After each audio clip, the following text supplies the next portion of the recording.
कोणाबद्दल काही बोलायचं, मुस्लिम समाजाबद्दल काही बोलला की नाही बोलला?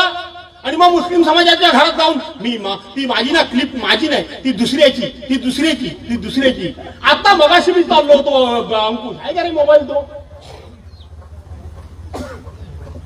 चाललो होतो आणि सहज आपला मोबाईल चालत होतो आणि एक मला क्लिप ऐकायला मिळाली, मी याच्या अगोदर ऐकली नव्हती.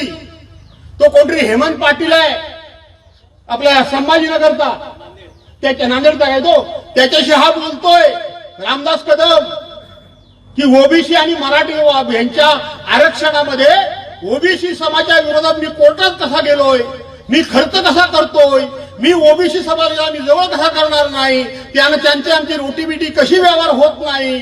आणि आजची गोष्ट तुला सांगतो, 7 नोव्हेंबरला आपली तारीख ठरलेली आहे, मी वकिलाला पैसे दिले, मी कोर्टात गेलोय. दोन्ही बाजूने बोलायचं. इकडे ओबीसीला काय सांगायचं, आम्ही तुमच्या मागावर, तिकडे मराठ्यांना काय सांगायचं, मी ओबीसीच्या विरोधात आहे. हे असलं दुहेरी काम भास्कररावांनी आयुष्यात कधी केलं नाही. मुस्लिमांना काय सांगायचं, अख्ख्या देशात अख्ख्या राज्यात सर्व धर्म समभाव कुठं बघायचं असेल तर माझ्या खेळात या. तेच भाषण. अरे मेरा तुझा भाऊ बघायला जाते कोण, तू तुझ्या भावाला जेलमध्ये टाकलास.